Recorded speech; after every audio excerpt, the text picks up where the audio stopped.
هیچمان یعنی ئێمە هاتبووین سەردانیان بکەین لەسەر ئێڵە ئێمە ماوەیەکە لە پەرلەمانی کوردستان لە نێوان فراکسیۆنەکان گفتوگویەکی گەرم و گوڕ هەیە لەسەر بابەتی هەڵبژاردنەکانی هەرێمی کوردستان. ئێمە لەسەر فەرمانی جەنابی سەرۆکی هەرێم و بەناوی سەرۆکایەتی هەرێمی کوردستان بۆ ئەو پرسە سەردانی سەرجەم لە نەبەڕێزەکان دەکەین بۆ ئەوەی گفتوگو و ڕاگۆڕینەوە و سەرۆکایەتی هەرێم و جەنابی سەرۆکی هەرێم بە چ شێوازێک تا چه ئاستێک بتوانین هاریکار بین بۆ ئەوەی کەوا ئامادەکاریەکان لە هەموو ڕۆیەکەوە لە ڕووی یاساییەوە لە ڕووی هونەریەوە بکرێن بۆ ئەوەی کە هەرێمی کوردستان زمینە سازی بکات بۆ ئەنجامدانی هەڵبژاردنەکان و بۆچونتان چی بوو لەسەر هەڵبژاردن؟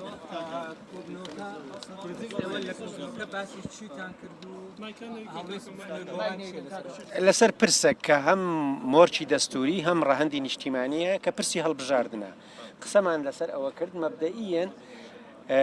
کۆڕا بووین لەسەر ئەوەی کە پێویستە بە سازان بە گفتوگۆ بڕیار لە هەڵبژاردن بدرێت لە کوردستان کە سەرۆکایەتی هەرێم پەیوەنددارە لە ڕووی قانونی کە ڕۆژەکە دیاری بکات. بەڵێ بزوتنەوەی گۆڕان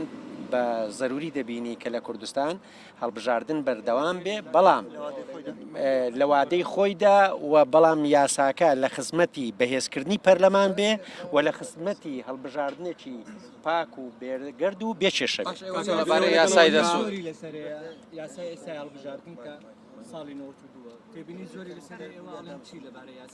ئێمە پێمان وایە دەتوانین ئەگە ئیرادە هەبێ یاسایەک لە کوردستاندا دوای هەموارکردنی حەوت جار و دوای ئەوەی کە تێکەڵگێکی هەیە لەگە پەیڕەوی ناوخۆی دوای ئەوەی کە بۆ تەمایی ئەوەی پەرلەمان پێگەیەکی بەهێز یعنی یاساکە هاوکار نییە بۆ بەهێزی پێگەی پەرلەمان کە لە سیستەمی سیاسی ڕۆڵێکی گرنگی هەیە یاساکە لەو ئاستەدا بێتن و بەڵام ئەوە بە سازان لەبارەی ئەنجومەنی کۆمسیاران کە ئێستا تەمەنی بەسەر شێوە لەگەڵەوەدان کە کارا بکرێتەوە یاخود ئەنجومەنیش نوێ هەڵبژێردرێت. هێشتان ئەمە پەیوەنددارە بە نوێنەرەکانمان لە پەرلەمانی کوردستان گفتوگۆی لەسەر دەکەن و لە ئایندەیەکی نزیک ڕای دەگەین. ئێوە لەگەڵ ئەوەن کە سیستەمی هەڵبژاردنەکان یەک بازنی بێت یاخود هەر پارێزگای و بازنێک تایبەت ئێمە لە چەندین قۆناغە تەجروبەمان لەگە پەرلەمان هەیە پێمان وایە دەبێ یاساکە بە شێوەیەک بێ کە پەرلەمان هەم کەسانێکی بێتە ناو پەرلەمان کە خاوەن بڕیاری سیاسین هەم لە ڕووی تایبەتمەندی و اختصاسەوە خەڵکێک بێتە ناو پەرلەمان کە پەرلەمانەکە بەهێز دەکات.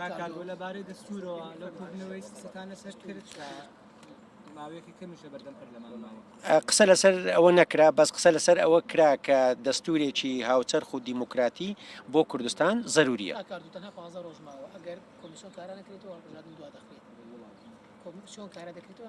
لەسەر قسە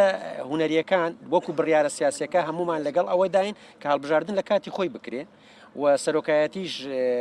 وازەمینەی ئەو خۆش دەکات کە بڕیارەکە دەربکە بەڵام لایەنە هونەریەکان پەیوەندی بە دامەزراوەکانی خۆیانەوەی بڕیارگێت.